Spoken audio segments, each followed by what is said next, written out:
Hello bachcho, let's see this question.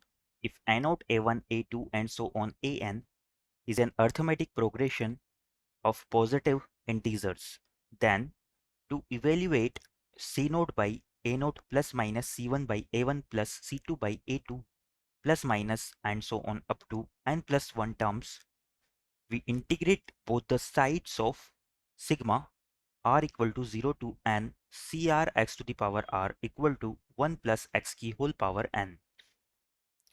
After multiplying by x to the power r for an appropriate value of r. Now c1 minus 1 by 2 c2 plus 1 by 3 c3 minus and so on up to n terms equals option A 1 by n, option B sigma k equal to 1 to n 1 by k, option C 1 और option D 0। तो बच्चों इस question में हमें given expression की value को find out करना है जो कि है c1 minus C two by two plus c3/3 and so on up to N terms. इसके लिए हमें जो प्रोसीजर है वो यहाँ पर एक्सप्लेन किया हुआ है। तो क्वेश्चन पे प्रोसीड करने से पहले हम इससे रिलेटेड हमारा की कंसेप्ट देख लेते हैं। तो बच्चों की कंसेप्ट में सबसे पहले हम बात करेंगे कि जो हमारा इंटीग्रेशन है x to the power n dx ये किसके इक्वल होता है। तो ये हमारा एक स्टैंडर्ड इंटीग्रेशन है। ये हमारा इक्वल हो जाता है x to the power n plus one upon n plus one के। और ये एक इंडेफिनेट इंटीग्रेशन है तो यहाँ पर हमारा एक आर्बिट्ररी कांस्टेंट c भी आ जाएगा। बच्चों यहाँ पर n की वैल्यूज के लिए कुछ कंडीशंस होती है कि जो n है हमारा ये belongs to r minus one होता है, यानी कि n जो है रियल नंबर के सेट में से माइनस वन को छोड़कर कोई भी वैल्यू ले सकता है। यहाँ से अगर हम हमारे सेकंड कंसेप्ट की बात करें तो यहाँ पर हम देख सकते हैं कि जो हमारा one minus X to the power n है इसके फैक्टर्स हमारे क्या क्या होते हैं। तो ये फैक्टर हमारे हो जाते हैं one minus X into one plus X square plus X cube and so on X to the power n minus one. तो ये हमारे one minus X to the power n के फैक्टर्स हो जाते हैं। सिमिलरली बच्चों यहाँ पर हम एक डेफिनेट इंटीग्रेशन की इंपॉर्टेंट प्रॉपर्टी को भी देखेंगे कि जो हमारा integration a to B F X D X है ये हमारा इक्वल हो जाता है integration of a to B F of a plus B minus X D X के। यानी कि यहाँ पर मैंने क्या किया, एफ एक्स में x को हम किससे रिप्लेस कर देंगे, इन दोनों लिमिट्स का सम माइनस एक्स से। तो इन सभी की कंसेप्ट को माइंड में रखते हुए हम हमारे क्वेश्चन पे आगे प्रोसीड करते हैं। क्वेश्चन में सबसे पहले हम देखेंगे कि जो हमारा वन माइनस एक्स की होल पावर n है इसका बाइनोमियल एक्सपेंशन हमारा किसके इक्वल होता है। तो ये हमारा इक्वल हो जाता है C naught minus C one X plus C two X square minus C three X cube and so on. अब बच्चों यहाँ से मैं क्या करता हूँ, इस सी नोट को मैं आर एच एस में ही रखते हुए ये बाकी के जो सारे टर्म्स है इन्हें मैं एल एच एस में लेके आता हूँ और ये one minus X to the power N है इसे मैं आर एच एस में लेके आ जाता हूँ। तो इसे हम किस तरह से लिख सकते हैं कि हमारा सी वन एक्स प्लस यहाँ पर सी वन एक्स माइनस के साइन के साथ था तो एल एच एस में आएगा तो ये प्लस साइन के साथ हो जाएगा। तो सी वन एक्स इसी तरह से सी टू एक्स स्क्वायर ये माइनस साइन के साथ हो जाएगा तो ये हो जाएगा C two X square plus C three X cube and so on. ये हमारा किसके इक्वल हो जाएगा, सी नोट की बात करें तो सी नोट की वैल्यू हमारी वन की इक्वल होती है तो ये हो जाएगा one minus X to the power N के। नाउ मैं क्या करता हूँ इस एल वाले पार्ट में से x कॉमन लेके इस आर में डिवाइड कर देता हूँ। तो यहाँ से हम इसे क्या लिख सकते हैं, एल में हमारा हो जाएगा C one minus C two X, यानी कि एल के हर टर्म में से एक x की पावर कम हो जाएगी तो ये हो जाएगा C two X plus C three X square and so on. R की बात करें तो ये हो जाएगा वन माइनस एक्स की whole power n upon X. अब बच्चों यहाँ से हम क्या करते हैं, इन दोनों साइड में से इस इक्वेशन के इंटीग्रेशन कर देते हैं x के रेस्पेक्ट में लिमिट 0 टू 1 के साथ।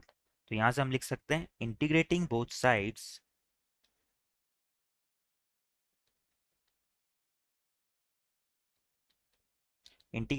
Sides with respect to x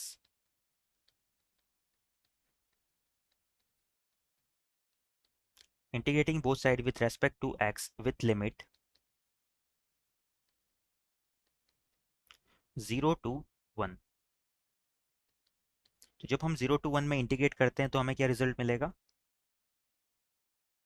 LHS तो हमारा हो जाएगा integration 0 to 1 c1 minus c2x plus c3 x square and so on dx। RHS की बात करें तो यहाँ पर भी हमारा इंटीग्रेशन आ जाएगा 0 से 1 के बीच में, तो ये हो जाएगा 1 - 1 माइनस एक्स की whole power n upon x.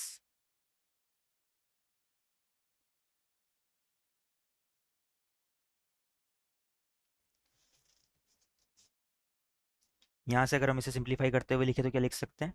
LHS का इंटीग्रेशन कर देते हैं, तो c1 का इंटीग्रेशन हो जाएगा c1x प्लस c2 का, यहाँ पर माइनस साइन है, minus c2 x square by 2 plus c3 x³ by 3 and so on. और यहाँ पर लिमिट हो जाएगी हमारी 0 to 1। आरएचएस की बात करें तो यहाँ पर हम हमारी प्रॉपर्टी को अप्लाई करते हैं। जो हमने प्रॉपर्टी देखी थी कि A to B F X D X से वो हमारा इक्वल होता है A to B F of A plus B minus X D X के, तो इसे यहाँ पर अप्लाई कर देते हैं। तो एक्स को हम किससे रिप्लेस करेंगे? 1 + 0 माइनस एक्स से। तो ये हमारा क्या हो जाएगा? इंटीग्रेशन 0 to 1 1 - 1 - 1 + 0 माइनस एक्स, यानी कि 1 - x। इसकी होल पावर हो जाएगी n, और डिनोमिनेटर में x की जगह क्या आ जाएगा? 1 + 0 माइनस एक्स, यानी कि 1 - x। इसे सिंप्लीफाई कर लेते हैं। तो एलएचएस में जब हम लिमिट को पुट करेंगे तो बच्चों जीरो रखने पे तो सारे टर्म्स जीरो हो जाएंगे, क्योंकि यहाँ पर x की पावर की फॉर्म में सारे टर्म्स। 1 पुट करेंगे तो हमें क्या मिलेगा? 1 पुट करने पर यहाँ पर हमारा आ जाएगा c1 minus c2/2 plus c3/3 and so on. RHS की बात करें तो ये हो जाएगा हमारा 0 to 1। नाउ न्यूमरेटर की बात करें तो ये क्या हो जाएगा? 1 - 1 0, और माइनस माइनस एक्स, यानी कि प्लस का एक्स हो जाएगा यहाँ पर। तो ये एल एच न्यूमरेटर तो हमारा बन जाएगा 1 - x⁻n।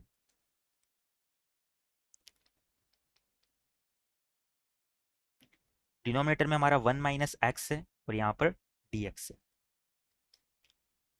अब बच्चों की कंसेप्ट में हमने एक चीज और देखी थी कि 1 - x⁻n को हम 1 - x के टर्म में ब्रेक कर सकते हैं, फैक्टराइजेशन कर सकते हैं। तो यहाँ पर हम इस इंटीग्रेशन को क्या लिख सकते हैं? 1 - x, जो न्यूमरेटर है इसे मैं फैक्टर कर देता हूँ, तो ये हो जाएगा 1 - x into 1 + x plus X square plus x³ and so on x⁻n - 1 तक। यहाँ पर हमारा dx आ जाएगा, और डिनोमिनेटर में हमारा 1 - x आ जाएगा। तो यहाँ पर 1 - x से 1 - x को कैंसिल कर सकते हैं। नाउ यहाँ से हमारा c1 minus c2/2 plus c3/3 and so on, ये तो एज इट इज चलता रहेगा। आरएचएस की बात करें तो यहाँ पर अब हमारे सारे x⁻n की टर्म में आ चुके हैं, तो इन सभी का हम इंटीग्रेशन कर सकते हैं। 1 का इंटीग्रेशन क्या हो जाएगा? x प्लस x का क्या हो जाएगा? x² बाई 2 प्लस x² का क्या हो जाएगा? x³ बाई 3 प्लस x³ क्या हो जाएगा? x³ का क्या हो जाएगा? x⁴/4 and so on. x⁻n - 1 का क्या हो जाएगा? x⁻n/n, और लिमिट हो जाएगी 0 to 1। तो आरएचएस वाले पार्ट में भी हम लिमिट को पुट कर देते हैं, तो ये हमारा बन जाएगा एलएचएस में तो c1 minus c2/2 plus c3/3 and so on, ये एज इट इज आ जाएगा। आरएचएस में बात करें तो जब हम जीरो पुट करेंगे तो फिर से सारे टर्म्स जीरो हो जाएंगे। तो यहाँ पर हम क्या करते हैं? 1 को पुट करेंगे तो क्या बनेगा यहाँ पर? 1 + 1/2 plus 1/3 plus 1/4 and so on 1/n। Now इस आरएचएस वाले पार्ट को मैं एक जनरल फॉर्म में भी लिख सकता हूँ, सिग्मा की फॉर्म में। तो इसे हम राइट डाउन कर सकते हैं।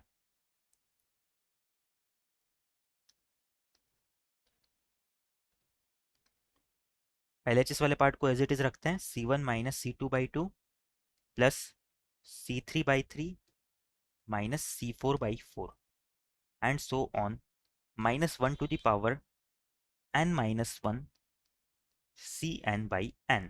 और आरएचएस की बात करें तो मैं इसे सिग्मा की फॉर्म में लिख देता हूँ, sigma k = 1 to n 1/k। तो यहाँ से जब हम के की वैल्यू को 1/1 पुट करेंगे तो हमें आरएचएस वाला पार्ट भी मिल जाएगा, 1 + 1/2 + 1/3 and so on 1/n। Now यही हमारा इस क्वेश्चन के रिगार्डिंग फाइनल आंसर हो जाएगा। एक बार हमारे ऑप्शंस देख लेते हैं हम।